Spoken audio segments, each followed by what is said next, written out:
ఎవరు చేసిన కర్మలు ఖచ్చితంగా వాళ్ళు అనుభవించక తప్పదు అనేది పెద్దల సామెత. ఖచ్చితంగా అనుభవిస్తారు. రెడ్ బుక్ రాజ్యాంగం పేరుతో కూటమి ప్రభుత్వ పరిపాలన ఈ 18 నెలల కాలం ఎలా కొనసాగిందో ఇప్పుడు ఆ రెడ్ బుక్కి సొంత పార్టీ నేతలే బలైపోతున్నారు. సొంత పార్టీ నేతలే బలైపోతున్నారు రెడ్ బుక్కు. ఎక్కడికక్కడ నాయకత్వం కోసం, లీడర్షిప్ క్వాలిటీస్ కోసం, నియోజకవర్గాల ఇన్ఛార్జీల కోసం ఒకరికొకరు కొట్టుకుంటూ జనసేన కార్యకర్తలని టీడీపీ వాళ్ళు కొట్టడం, టీడీపీ వాళ్ళని జనసేన కార్యకర్తలు కొట్టడం, టీడీపీ వాళ్ళు టీడీపీ కార్యకర్తలని కొట్టడం, జనసేన వాళ్ళు జనసేన కార్యకర్తలని కొట్టడం, వాళ్ళపైన కేసులు పెట్టడం వైసీపీ వాళ్ళ పని అయిపోయింది. ఇప్పుడు సొంత పార్టీ కార్యకర్తలనే ఈ రెడ్ బుక్ మింగేస్తూ ఉంది. సొంత పార్టీ కార్యకర్తలే రెడ్ బుక్కి బలైపోతున్నారు. ఒక్కసారి సోషల్ మీడియాలో వైరల్ అవుతున్న ఈ వీడియో చూసిన తర్వాత మళ్ళీ మనం విశ్లేషించుకుందాం. అంతకు ముందుగా మీరు మన వీడియో 10 మందికి చేరాలంటే ప్లీజ్ లైక్ చేయండి. ఎక్కువ లైక్లు చేస్తే వీడియో చాలామందికి చేరుతుంది, ఎక్కువ మంది చూస్తారు. షేర్ చేయండి. షేర్ చేయటం వల్ల చాలామందికి కూడా వీడియో చేరుతుంది. కామెంట్లను కూడా మీ అభిప్రాయాలు తెలియజేస్తే ఎప్పటికప్పుడు ప్రజాస్వామ్యంలో రాజకీయ నాయకులు చేసే తప్పులను మనం మీ కళ్ళ ముందు ఉంచుతాం.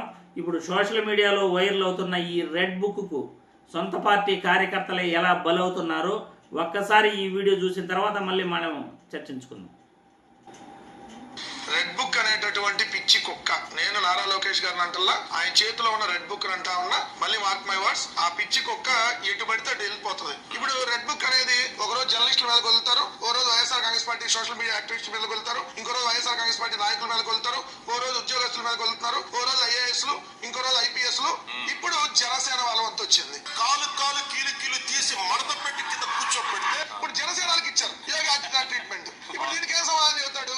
నీవు నేర్పిన విద్య నిర్దాక్ష అన్నట్టుగా నువ్వే వాళ్ళ మీద ఈ ట్రీట్మెంట్ ఇవ్వాలంటే నీ వాళ్ళకి ఇచ్చారు ఫస్ట్. అది రెండో అంశం వచ్చేటప్పటికి ఇక్కడ ఈ రెడ్ బుక్ అనేది తెలుగుదేశం వాళ్ళు కూడా వేధిస్తుంది. దానికి ఎగ్జాంపుల్ డైరెక్ట్ గా లోకేష్ దగ్గరికి వెళ్ళి ఆళ్లగడ్డ తెలుగుదేశం వాళ్ళు కంప్లైంట్ ఇచ్చారు. ఆళ్లగడ్డ నియోజకవర్గం సిరివెల్లలో రవిచంద్రారెడ్డి అనే టీడీపీ కార్యకర్తపై పోలీసులు అత్యంత అమానుషంగా ప్రవర్తించారని, ఊర్లోకి కూడా వెళ్లనివ్వకుండా అప్రకటిత ఆంక్షలు పెట్టారని, తెలుగుదేశం పార్టీ కార్యకర్త వాళ్ళ సొంత అక్క చనిపోయినా ఊర్లోకి వెళ్లనివ్వలేదని, ఆయన భార్య క్యాన్సర్ తో బాధపడుతున్నా కనికరం లేకుండా వ్యవహరిస్తున్నారని జోనల్ కోఆర్డినేటర్లు లోకేష్ చుట్టుకి తెచ్చారు. అంటే ఈ రెడ్ బుక్ అనే పిచ్చి కుక్క తెలుగుదేశం వాళ్ళు కూడా కరుస్తుంది. ఈ రెడ్ బుక్ వేధింపులకు తెలుగుదేశం వాళ్ళు కూడా బలైపోతున్నారని ఇక్కడ క్లియర్ గా అర్థమవుతుంది. నేను ఒకటైతే ఫైనల్ గా చెప్పదలుచుకున్నా, ఇంటి బయట మనం బోర్డులు చూస్తాం, కుక్కలు ఉన్నాయి జాగ్రత్త అని. ఇప్పుడు ఆంధ్రప్రదేశ్ రాష్ట్ర బయట బోర్డర్ లో హోర్డింగ్లు గానీ బోర్డులు గానీ పెట్టాలి.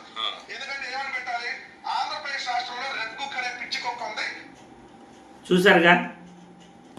ఇదే కాదు, చాలా గ్రామాల్లో కూడా కార్యకర్తలు ఒకరికొకరు కొట్టుకోవటం, టీడీపీ కార్యకర్తలు జనసేన వాళ్ళని, జనసేన కార్యకర్తలు టీడీపీ వాళ్ళని, కొన్ని నియోజకవర్గాల్లో టీడీపీ కార్యకర్తలే టీడీపీ వాళ్ళని కొడుతున్నారు. టీడీపీ నాయకులే టీడీపీ నాయకుల్ని ఒకరికొకరు కొట్టుకుంటూ, పోలీసులు కంప్లైంట్లు ఇచ్చుకుంటూ, ఈ రెడ్ బుక్ రాజ్యాంగం పేరుతో ఇబ్బందులు సొంత పార్టీ వాళ్ళే ఇబ్బందులు పడుతున్న పరిస్థితి ఇప్పుడు దాపురించింది.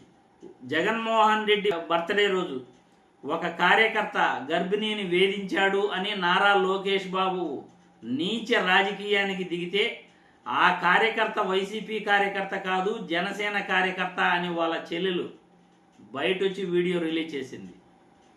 మా అన్నకి చేతిపైన జనసేన ట్యాగ్ కూడా ఉంటుంది, ఆయన పక్కా జనసేన కార్యకర్త, వైసీపీ నాయకులకు ఏదో చెడు చేయాలని చెప్పేసి మా అన్నను తీసుకెళ్ళేసి వేధిస్తున్నారు అని ఆ జనసేన కార్యకర్త చెల్లెలు మీడియాలు, సోషల్ మీడియాలో పుంకాలుగా వైరల్ అవుతున్నాయి. శ్రీ సత్యసాయి జిల్లా కదిరి నియోజకవర్గానికి చెందిన అజయ్ అనే జనసేన కార్యకర్త ఈ రెడ్ బుక్కి ఎలా బలైపోయాడు, లోకేష్ బాబు నీచ రాజకీయానికి ఏ విధంగా బలైపోతున్నాడు.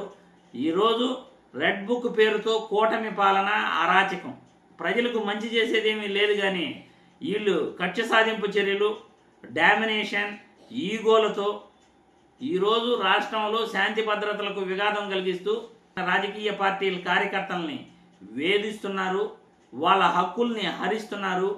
దీనిపైన మీ అభిప్రాయాలను కూడా కామెంట్ల రూపంలో తెలుగుదేశం కార్యకర్తలు, జనసేన కార్యకర్తలు, వైసీపీ కార్యకర్తలు అందరూ కూడా మీ అభిప్రాయాలను తెలియజేయచ్చు. నిజంగా జరుగుతున్నాయా లేదా 10 మందికి తెలియాలి.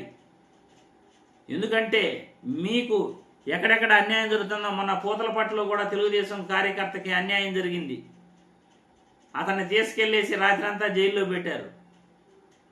ఆ విషయం ఒక్కొక్కటిగా వెలుగులోకి వస్తున్నాయి. కాబట్టి ప్రతి కార్యకర్త కూడా, ప్రతి పార్టీ నాయకులు కూడా మీ అభిప్రాయాలను స్వేచ్ఛగా తెలియజేయండి. 10 మందికి ఇవి తెలుస్తాయి. ప్రభుత్వ పరిపాలనపై ఏ విధంగా ఈరోజు పరిపాలన కొనసాగిస్తూ ఉందో ప్రజలకు తెలియాలని ఇటువంటి వీడియోలు.